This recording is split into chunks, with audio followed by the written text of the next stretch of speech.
Hey up everyone, it's Rory from Enlighten the Shadows. Today is episode 35. I've got with me Dr. Robin Hadley. I came across one of his articles of all places on Twitter.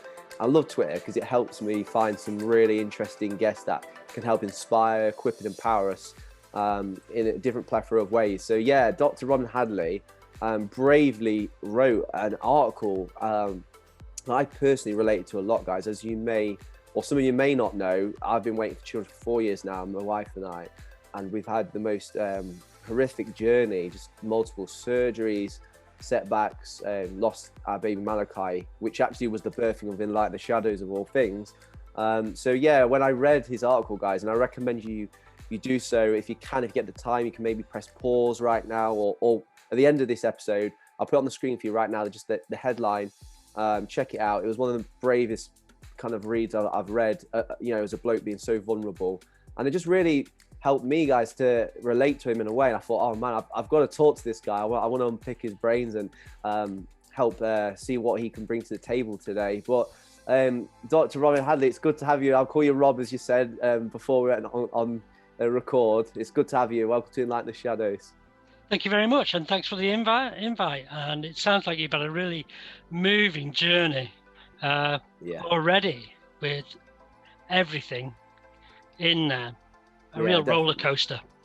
Yeah, and it's a bit of a strange one. Like, everyone's on their unique journeys, as yourself, and I think the best thing to do, something I want to prescribe before we go deep today, is, every journey is unique, and I think to compare, you can relate to people, but I think to compare your journey is quite dangerous. So I want to like a little disclaimer, say, whatever Robin's going to share, whatever he's been through, and whatever I share or I've been through is not your journey. And so, I think even age, Robin, is a pretty sensitive subject with fertility and wanting to be a father. I think, a lot of people, there are time constraints to a certain degree, but yeah, I just want to make that clear to people.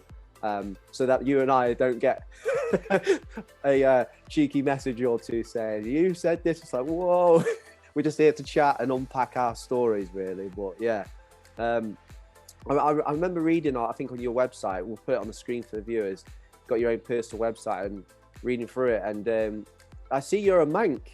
I am a Manc. That's I'm a proper Manc, born in Old Trafford. Oh, good stuff. Yeah, so half of my family, my dad's side, a full Mancunian as well. So great in Manchester. Dad was born in Manchester. And then, my grandmother just passed away last year, 97. She lived in Royton for, 50, 60 years, I think, in the end. So, yeah. Got the Manc in me, unfortunately. Fortunately. Yeah, sorry. The problem is, though, Robin, is I'm a dirty Leeds fan. I got corrupted at a very young age by a neighbour, and my dad was a Man United fan, and he wasn't best pleased when I soon threatened to leave the house with my little suitcase, because he said to me, "There's no Leeds United fans in this house." I said, "Well, I'll go and live next door with Steve, who's a Leeds fan." So yeah. Oh gosh. Tough start, eh? Tough start. Yeah, absolutely. But yeah, what was your childhood like, Rob? What was it, for the viewers? How was it growing up for you, as a young lad? It was pretty frenetic. I'm one of 8. I'm 7th youngest, 4 boys, 4 girls. And I was born in 1960, in those black and white days, in the monochrome days, in Old Trafford, which is not far from the cricket ground and the football ground, but just beyond those is Trafford Park, which at those times was the biggest industrial estate in Europe, with heavy industries and all that sort of thing. Yeah. Really bad pollution around there. If you watch the film A Taste of Honey, the original one from 1959, I think, there's lots of shots around Manchester and around that area, and you can see how industrialized it was. So I was brought up in a working class family. It was frenetic. I sort of died when I was born because I had trouble breathing, and that means I've got a 30% hearing loss, and so English is a bit of a second language to me. So sometimes I struggle with words.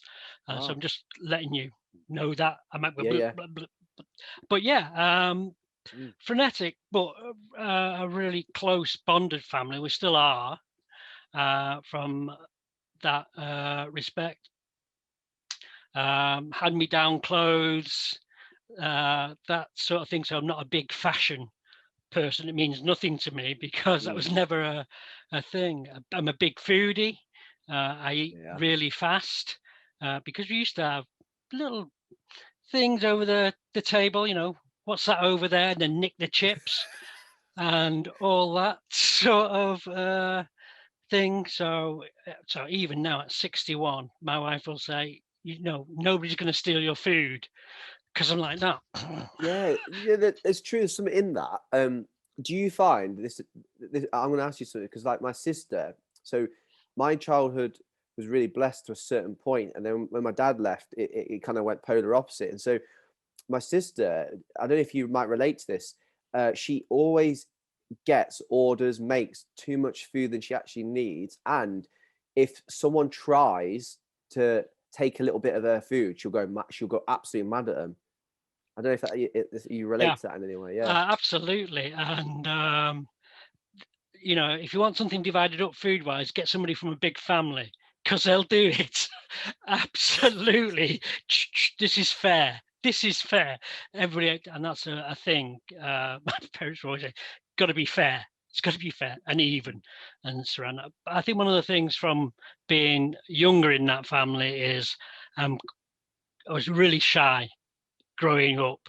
And that's because it's a bit ambiguous. It's getting attention. As a kid, you want attention, Of course. Yeah. but with 6 people above you judging you, stepping out for attention can be a bit of a tricky thing to do because you might be celebrated for a little while, but then somebody's either going to nick that great idea or that thing, or they're going to do you down. So I'm very much into stepping into the spotlight. Right, this is me, and then back into the shadows. Right. Thanks very much. On the other thing I do because of that is I'm very you're aware of yourself and where you might be vulnerable. So I tend Yeah. to deprecate and also make a joke, but also pull the rug from under myself Got you. because then I'm sort of in control of that Yeah. fail, and then there's sort of an expectation to fail that's gone through all my life, and I sort of take it back to those early years when it was, I guess, quite competitive on lots of levels, not only food but emotionally Hmm. as well. From my parents, my dad was worked in the printing industry, in the newspaper industry. He's a printer's reader, but he worked nights. He worked nights all the time, Ah. and so didn't have a great relationship with him because when we're up and about, he was in bed, so we had to be really careful and treading on eggshells. Oh yeah. And plus, he was cast in the authoritarian role. You'll get a clout when I tell your Yeah. dad, you'll get a clout, that sort of thing. Clip round the lug hole. Let's say up Clip there. down the Clip round luggle, the lug hole. Yeah. absolutely, in a loving way. And so yeah, and I think that's stuck with me. That cost benefit analysis about doing anything that's exposing your vulnerability, Yeah. Yeah. that sort of thing. But I think that goes for men generally. The Yeah. the fear of being vulnerable. So the woman who wrote Handmaid's Tale, whose name I can't remember, she said in another book, women fear being murdered and men fear being humiliated. Absolutely. And I That's shame, isn't it? think we all fear being murdered. I don't think you can gender that. But the humiliation thing for men, I think that's really strong. And I think that's how we're raised. And if you look now, like on Facebook, as somebody who's had a baby who's got young children, when is the first time they start saying, my young man, my little soldier? Those sort of really masculine roles. And then you compare it to an equivalent girl. You don't say, my little woman. Mm. And so I think that's Never thought really about embedded that. in society, how that's put in there. And then later on, why don't men talk? Why don't they reveal themselves? Well, Mm. it's partly the men themselves as individuals, but it's also how they've been raised and the society and the societal norms around that. Yeah. That Wow. why men aren't talking. like it's been cut off a bit through childhood. What are you good at? Going out doing ththings, Yeah. all related, bringing things back, care by provision. Fixing things. And so because quite often in infertility areas, women are saying, my husband, my partner won't talk. I don't know what he's feeling. And I would say he is feeling, but there's been a concrete plug being put here, and all the emotions are underneath that. It's like a volcano bubbling away. What he hasn't got is the conduits to express it verbally, but he might express it action-wise. Yeah. And that might be through drinking or going socializing or suddenly building an extension to the house. But for him to sit there and expose himself to feelings that it's really, really difficult. And quite often men will say, when I was counseling, they'd say, I think I feel. And I think that's really a great map to what's happening. And I'm thinking what I want to tell you, what's not going to make me feel vulnerable. Yeah. And also, if actually I lift this concrete plug, all this is going to come swamping out and flood you. And I'll be left empty. And you'll be washed away in all this emotional lava, for want of a better word. Yeah. And so what he's trying to do is keep a cap on it. Yeah. Self-preservation, isn't it? Yeah. It's oh man, this is dynamite. I'm loving this. Yeah. It's so true. And I think, even some men are blamed for like a midlife crisis, societally or even relationally. And you think, no, there's more going on than just a midlife crisis. Like, yeah, I think you've got to look at what are the expectations.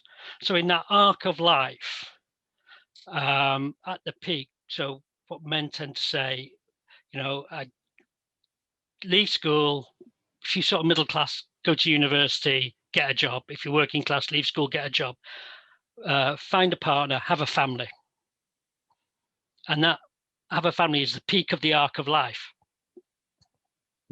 And then if that's the ideal arc and you look at your own arc, so my arc, I think there's a big gap between the ideal of what I thought I was going to be, which was be a dad, and this is just expected of you and put around you where you're going through, and all the way through society, that your fertility is not challenged. It's just natural, and naturally you're fully fertile and always will be. So true.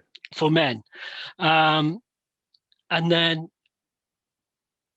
there's certain times when you expect to be at a certain area in your life. And at 30, 35, I'm looking around and going, well, I really want to be a dad. I really want to be a dad at 35. And all my friends are being dads, but I'm not. And that gap between my reality and the ideal arc seemed massive. Absolutely. It's a gap, but it's a hole as well. And you can fall into that hole. And sometimes you can jump into it, and sometimes you dig it yourself. Sometimes you just fall into it. And it feels like a hole in your heart as well, doesn't it? It does. Yeah, it absolutely. It's inside, but it's outside as well. Because it's all sorts of reminders of the ideal, usually around your peers.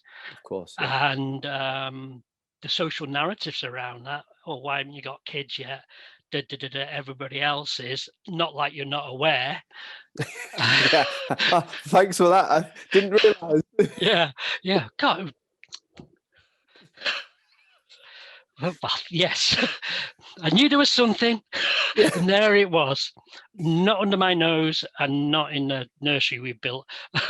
Yeah.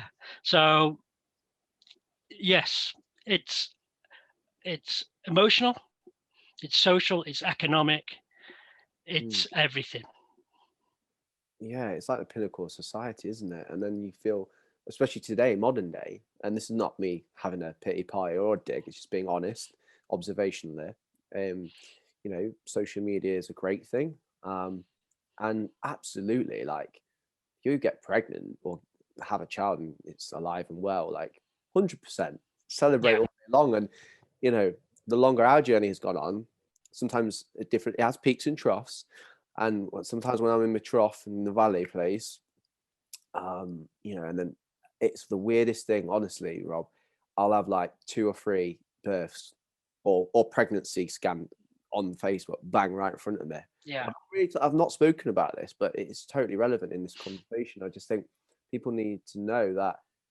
I think sometimes other people don't know what to do. It's like you know, I like it, I love it, you know, tight congratulations, but back to the whole, it feels like the whole just like stretches that little bit more, and you're like, oh frick. And then it's not jealousy, it's like a reminder, like what we just alluded to. Oh, thanks, that. But it's like no one's doing anything wrong. There's no blame game in this. It's just like it just hurts a little bit, and you're like, oh man, like yeah, it just hurts sometimes. And then you go, well, I can't talk about it as a guy because you're like, I want to celebrate them and this. And then if I do talk about it, I sound bitter, I sound resentful, envious, as I've just said. So yeah, it's such a tricky thing. And you know what I love from hearing from you already is like how you've learned to try to navigate it, because no one teaches this, Rob. No. Like society doesn't teach you it. You know, your parents certainly don't teach you it, because of the expectation is, oh, everyone has kids, right? You know, so yeah, how's it been for you, like just navigating your way through this without being taught it? Like, you know, you're Yeah. self-discovering it, aren't you? Yeah. I'm trying to remember the title of my MSc, but it was something like navigating through an unexplained landscape. And I think that's what you really struggle. There's no narrative, there's no story you can leap onto and adopt and adapt to yourself, because you don't hear the stories about men's suffering, men's experience, not just in reproduction, in quite a lot of things. But we're talking about childless, so it's reproduction, and there's a lot around there for women, and not all of it great, but there's a lot more around women and reproduction and the experience of it than there is around the male experience. But if we drive down, it's still a sperm and an egg. 100%. And it's interesting that there's so much around women and so little around men. But the problem there is, if you're one of the men that's not hitting the ideal and you're aware of it, where do you go? What identity can you occupy? Because we all have our inner voice, our inner identity, and the outer identity that we want to put a shield up. In a way, it's a good thing to protect yourself like that, and that's acceptable. And you use that interface that you've built to fulfill your own desires and needs, but in a socially acceptable, culturally acceptable way. And if there's no culture or societal narrative around that, then there's a disenfranchisement around that. And quite often now it's coming through that childlessness, unwanted childlessness, is a disenfranchised grief. So there's no social narrative. It's not recognized by society. No. And in fact, depending where you are in the world, it's stamped down on and absolutely avoided. So there's a scientific paper about a community in Africa, and its title is "If You're Not a Father, You're Not a Man." And wow. so in some societies, it's overt like that. It's out there. This is it. Yeah. And the same goes for women in those societies. And I think in other societies, like the Western societies, it may not be out there like that, but it's covert. Yeah. It's underneath. Yeah. Okay. Even I think even like, and again, it's not us trying to knock people. It's just kind of, I guess this chat's just to help a bit of awareness, help blokes come out the shadows, and even empower women. I think when I'm going to promote this episode, it's just going to be about having women tune into, so it's like they kind of hear our heart a little bit, because we're not very good at that at times of doing that. And I think this is an amazing space, and massive kudos and respect for you to open up as you have done already. And I just think, like, even the saying when you have in workplace situations, even family or friends, it's like so when are you having kids? Or have you guys got any kids? Or when are you having kids? Or because it's like the whole, meet someone, get engaged, get married, have kids, and it's like that. It's just like a social norm or a cue to ask. Now, I don't even think some people realize to not ask that, because it's not really appropriate at times. If you can easily see, like, oh, they've been married quite a while, they've not yet had kids for a few years. Do you know what I mean? I think even that needs a bit highlighting. Because you don't know people's stories, because the front we put up doesn't tell all our story. It tells a story you want people to see. How effective it is a different matter, because people see right through me. So, there you go. But that's part of our nature as humans. we analyze, we judge, and we process, and it's easier to occupy a socially acceptable narrative than not occupy it. And so sometimes in the past, for example, gay the men and lesbian women would pass as heterosexual. Yeah, they did. And so they pretend to be heterosexual in everything they did, but in another part of their lives, they'd be LGBT identity and live as they want to be. So I think we all pass in that way. We all put a facade out there to some degree. For some people, it's a lot more than for others. That's really interesting. For me, my journey of childlessness. So I'm in that big family. It's a bit tense, it's frenetic, you're getting attention, not all of it what you want. Parental attention is limited. There's a cascade of care really from the older kids, because for a big family to function, you've got to really be quite operationalized, just from like washing up, drying up, and getting all your chores done. So all that was in place before we could go out and play, and we just accepted that. But it's a big group, and you need that sort of functionality for it to function. And then in my teenage years, I went to an all boys school, quite a rough school. Again, I was all right. I wasn't one of the popular kids, but I wasn't one of the ones regularly beaten up. But what I learned to do was not follow the social scripts, because I couldn't beat anybody up. I wasn't gonna. So if I was under threat, I'd do something different. So I mean, if one of the bully guys decided to pick on me, rather than run away, I'd step forward into their space and do something mad, pull a tongue out or whatever. And because that wasn't in with the social script, they'd go, "Oh, you're mad, you," which is fine, because I wasn't getting punched, and I'd rather be mad than punched. But I think that sort of made not being an insider or being an outsider easier to be. And then obviously going out into the working world as a late teenager, I was sort of behind all my peers in forming relationships and being shy. I'd go red, stumble over my words. And it was a cost-benefit analysis. Is it worth me taking the risk, asking this girl/woman out, or whatever, maneuver I was trying to do to find a girlfriend, have sex, or whatever.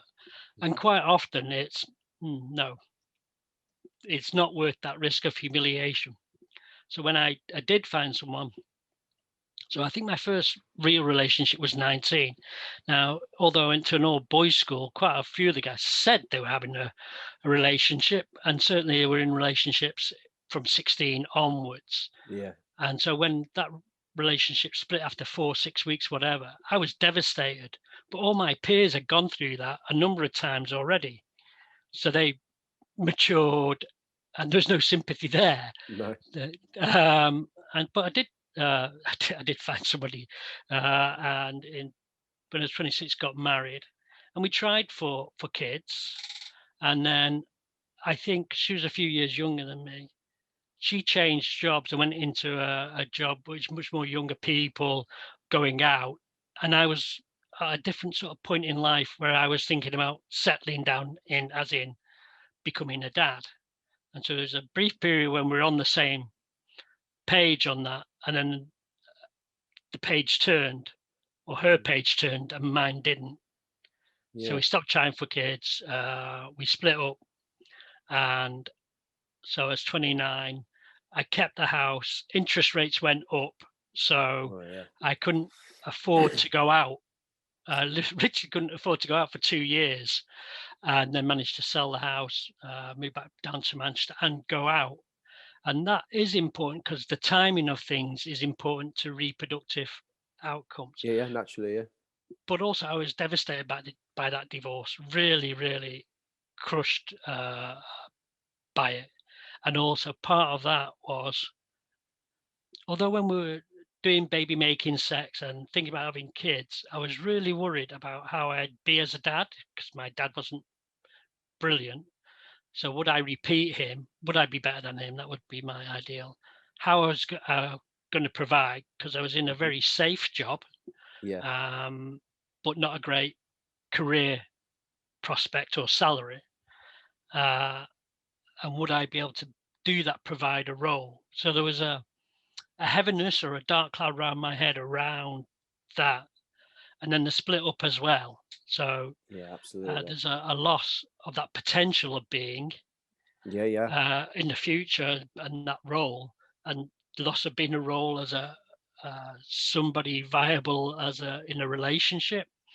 And I think I was very aware of how I appeared as a bit of a loser, really, compared to my peers who all seem to be in relationships, all seem to be having kids. But then in my early mid-30s, I met another woman, and that was going really well. And at one point she said, "I want to have your babies." And my attitude was completely different then. I thought, that's great. I can be a dad. It wasn't all those things around me and money and role and all that sort of thing. I can be a dad. And she was really intelligent and was going to have a really great career. And I thought, well, that's fine, because I can become a house husband. I think that was coming through anyway at the time, but that would be fine. But then we split up. So it's timing of relationships, quality of relationship, partner choice, economics, all play into your reproductive outcomes. And then I met my wife in my late 30s, and she's a bit older than me. And she was a healthcare professional.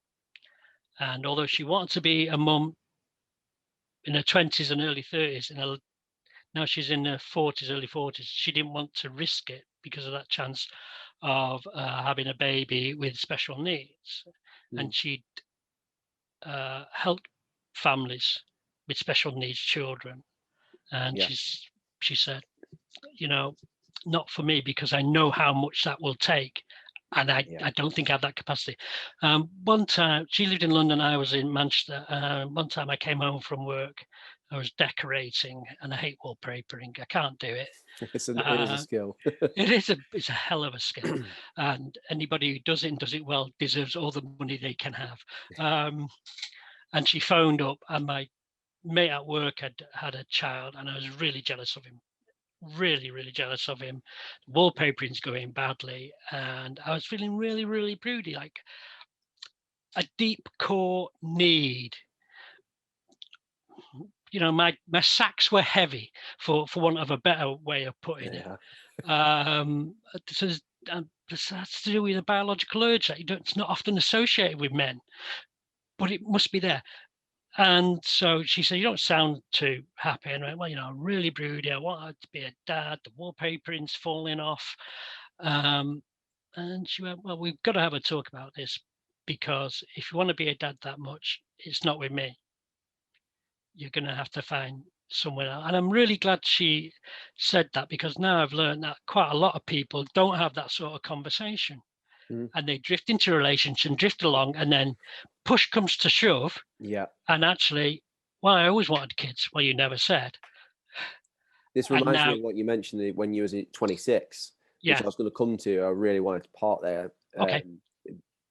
Is having that clarity and that honesty leading into the relationship in its very early days to like prevent such situations. But again, like who teaches or cultivates that, where you're going through the motions because you're attracted to someone, you know, you like them, you like being around them, you know, you move in together, and then it's like next thing you know, you've got all these things in place, all these responsibilities that are shared, and then it's like, oh, hold on a minute, I'm ready, which was quite a rarity, I think, in what you were describing, like the guy, because men naturally mature later, generally speaking. The fact that you were like, I'm ready, and then she wasn't, I was like, oh shoot, that's quite an abnormality, isn't it? Like usually it's the guy that needs the encouragement to say, come on now, you know, settle down.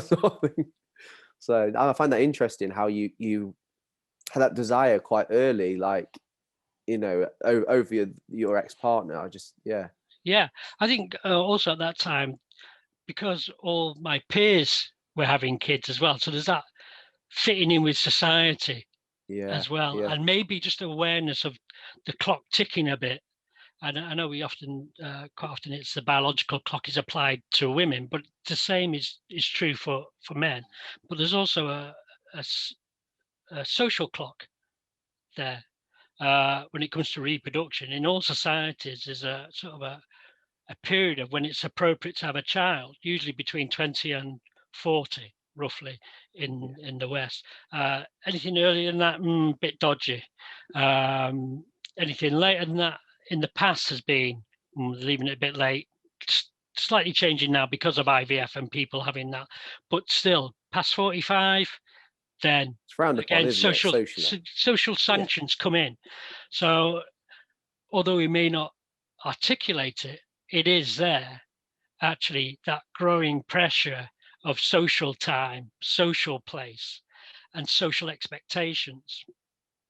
What have you learned then within that realm of the pressures that have come your way naturally, socially, like particularly socially? I think that's an important thing, because as men, I know personally, very good friend of mine, won't mind me saying, he's on the journey of wanting children. He's adopted 2 beautiful boys who ironically look like his kids. It's mad. It's proper, and he's just such the most incredible dad to them.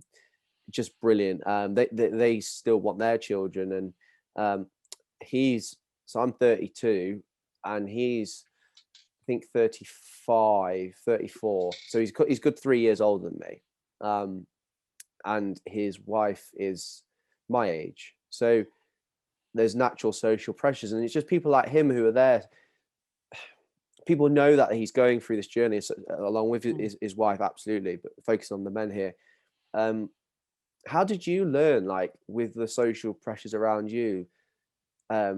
Again, I guess it's the whole theme is like navigating through all this. Like, what did you learn throughout all these years that you could kind of encourage men with, I guess? I think at the time, particularly in my 30s, around about 35, I was really, really broody. I think there's a frustration there as well, because I wasn't good socially. So I really wanted to be a dad, but that conduit of sociability to achieve that aim was a weak one, or I perceived it as weak. I perceived that as a weakness in me. I think also one of the things is, why would anybody have me? So that self-view as well. I I was just so wrapped up in myself, I think. Then it's now looking back, I can look back and go, you were just so wrapped up in yourself and actually collecting all the negative stuff. You should have taken a risk, or you could have taken a risk. And maybe I'd certainly say to myself going back, go and see a counselor, go and talk to someone, because these internal scripts that you've got are actually harming you, and they're frustrating your physical and social desire to be a dad. Because I would sort of have said to myself, well, nobody wants you. But then I should have looked back and said, well, actually, you got married once. You had a really intense relationship just recently. So you can do this. Yeah. And, count on those positives. And okay, it is a risk to go out, but you've actually got skills that you can I could have probably pulled from my employment of when things go wrong, how you manage it. And just because it's to do with work doesn't mean to say you can't use that, adapt it a bit in your social way of being. Definitely. I think, it's those little thoughts that creep in your mind that can be really tricky. Like, as I described earlier, when you see the news of someone else having a child, rightfully like wanting to celebrate it, but at the same time it's those little thoughts that just come into your mind, like trying to, like, I guess, rebuke them in a way, and as you described, like change it into a positive. I think that's again in itself is an art form for a bloke to kind of skill in himself, isn't it, to grow into. I think I guess if we had the answer or could put that into a PowerPoint or something, we'd be very wealthy men, with the two of us. But yeah. But there's something there about adaptation, that actually you may have a problem, but you also might have the solution, and the solution might be just be one step to the side rather than just being logically in front of you. So you might have to dig around a bit, or look to how somebody else has done it and adapt that, and say that, there's certainly a Snoopy cartoon, actually, there's no idea so big that you can't use it. That's true. Really. And I think that's true. And if it is there and you acknowledge it's there, why aren't you using it? And that might be something to look at. Actually, how are you self-sabotaging? Sabotaging is a hard word, but how are you just keeping going round in the same circle when part of you knows you can get out of it? You can break that circle if you want. And nothing's ever perfect straight away. Everything evolves, and evolution involves failure and coming back and adapting a little bit, adapt a bit. You adapt one little step at a time. Suddenly you're miles away from where you were when you look back, even though it might seem really risky. Think, actually, I'm so much further on by just taking these little steps, these little risks. Take a risk, fail, step back, start again. In terms of like dealing with these setbacks that come your way with wanting to be a dad and that, like, have you ever had people say damaging things? Because like we've we could pull out a cheeky list of where people have tried, I guess, to try to be conversational about it, try to bring it up, try to encourage, and it just completely turns into a flop. I.e., like, oh, if you want children so bad, why don't you just adopt? And I don't know, what experiences could you maybe share, if you're willing to, with our viewers? And what did you do with that to kind of like, again, I guess the word isn't being victorious. I guess it's just, again, navigating through that. What have you done your way? depends on time. I'm sort of focusing in my 30s, and that was a big thing. It's a big thing for me because I was really aware of everybody else being successful, virility-wise, and in having children. And sometimes they did say, well, one thing they'd say is, oh, well, you don't want kids, they're a big burden. Well, no, they're not a burden. And actually, I do want kids, but I couldn't say that. And I think try and look behind what they were doing there is trying to make things better for you in a clumsy way. And Yeah, quite yeah. often, this is the intent isn't to hurt, No. or that's what happens. And quite often, these are simple solutions to really complex problems.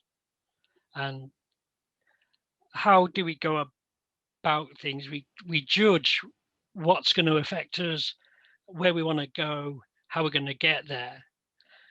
And part of the thing about living in society is fitting in and how we fit in with that society. And quite often these things that people say, like, just why don't you just adopt? It's to help you fit in with what they've already got to a degree, and to experience that top of that arc, that social expectation. Yeah, maybe saying that. Yeah. To always trying to maintain that. But once you start to look at that ideal, then the reality, adoption, is not easy. If you've gone through IVF or a relationship issue to do with reproduction, then going through adoption is another hard emotional and physical process. And people want to adopt generally a baby. Yeah. But there's lots of kids up for adoption, and most of them aren't babies. It's very true. It's very difficult. It is very difficult. Yeah. It's not an easy solution. So there's that. And then there's actually dealing with those words. Why don't you just? As if it's a simple thing. And it's, gosh, yeah, I really never considered doing that. Thank God you're here. And why aren't you the head of the United Nations with your searing insight into complex problems? The world would be such a better place.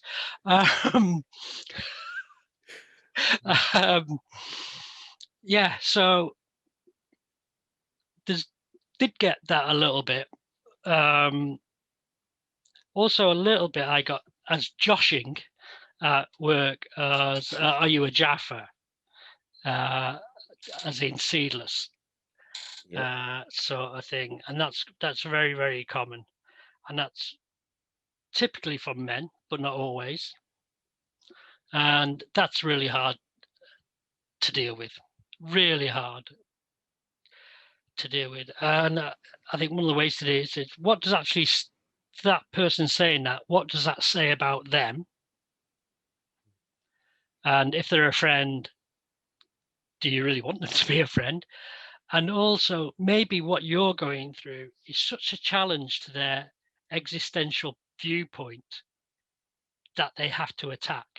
They can't acknowledge it, because to acknowledge it would really undermine all those sort of emotional bricks in their internal wall.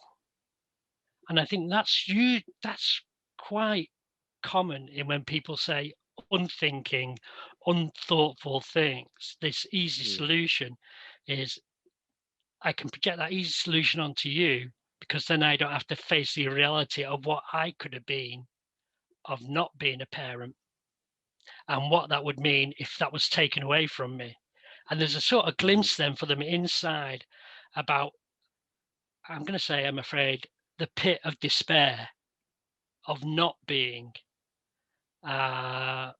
what you wanted to be and what was expected to be. And that absence of being.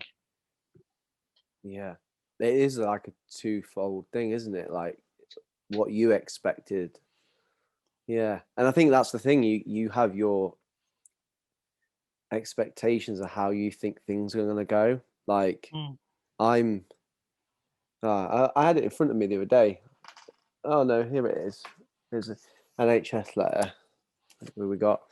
You know, I'm going in for a surgery. In fact, this episode is out just after my surgery, so I'm talking pre-surgery. But so for yourself to know and the viewers, I'm going to have something called a testicular embolization. it's Okay. it's basically they found the forms of my sperm aren't right. Something called varicocele vein, and I want to explain this to the viewers because this is the most unheard of thing I ever came across. Lo and behold, my expectations never thought ever this would be such a thing in my life. Oh no, never. Kid straight away. And yeah, we've had Sharice has had like 6 different surgeries in the last 4 years, all reproductive ones. You know, this year, endometriosis, had surgery on that. She's had ectropions in her cervix. She's been diagnosed polycystic ovaries. So I'm there processing all this, and then they naturally start the investigation with me as well. So then we found, oh, my sperm count was really low. The forms weren't great. So I did some homeopathic research, taking ground-rooted substances. I tripled my sperm count in 6 to 12 months, which is just, oh, so grateful for. But then the sperm form was an issue. So like, couldn't understand it, and then had these ultrasounds. Some of the viewers already know this, but I've had a horrific journey. They lost a sperm sample. I've had 5 done in 2 years. One, they said, "Oh, come by, drop off your sample anytime." That was shut, and I had 4 women stood in my ultrasound, just stood there, and I was like, "Well, can I have a yellow bin, please, to put this in?" Because, you know, just really, really back to what you said right at the start of the episode, humiliation, like just utter shame and humiliation, which led to like immediate rage that I could feel inside me, which is not who I am as a person. I'm very, very joyful, very peaceful person because of my faith. And literally, I just felt this pure rage built up, and I just feel like I've been let down so many times. And so it's been a journey for me, Rob. And you know, I've got this surgery coming up, and I'm like flipping out. The anxiety just went through the roof of these metal coils that they're going to put in the veins to cut off the circulation. Because the issue is the temperature's too high. So what that will do is then, you know, bring back the temperature regulation. So then hopefully the sperms will form right. So yeah, that's me. And literally just madness of how, you know, trying to process it myself, let alone talk about it. And then there's people giving their opinions like, oh, you know, pressure to get, you know, your surgery date done. And I'm trying to do all my things of treating my body right, taking, you know, nice supplements, giving that room, you know, my Mm. faith, as I say, giving God room to intervene even to the last second.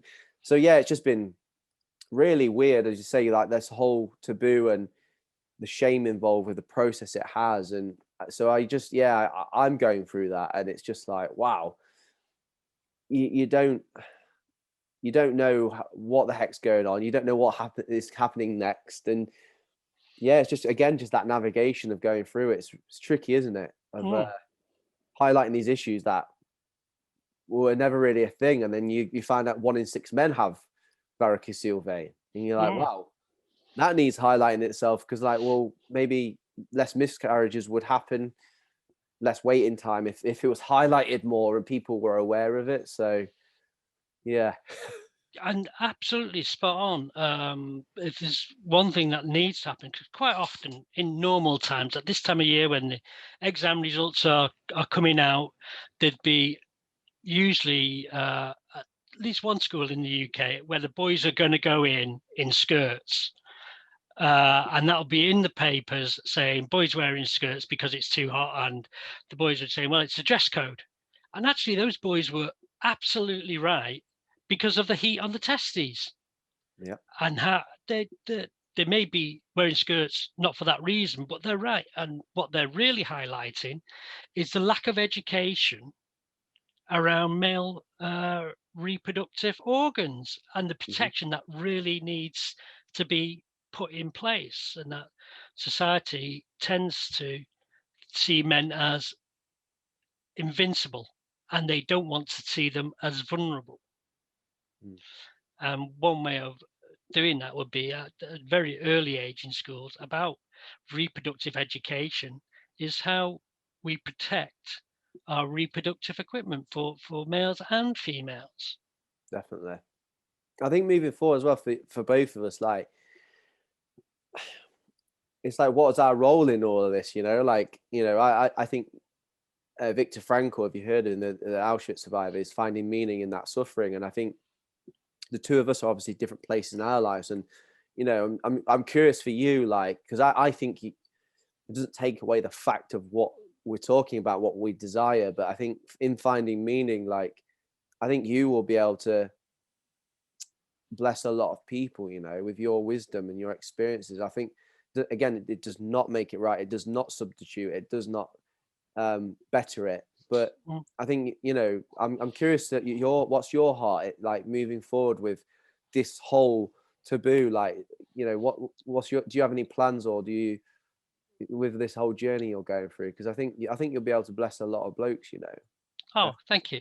Well, sort of one of the things I discovered when I started training as a counsellor and then doing my MA in counselling, because it's counselling, it had to be something you experience. And I said, I was really broody in my 30s, and my supervisor said, well, do that. And that's when I found out there was really nothing around men's experience of wanting to be a dad and the desire for fatherhood. And that's what I looked at. And that was my first one. And all the other research, all the men more or less say, this is the first time I've spoken about this. And what does that say about society? That they have to keep it locked up.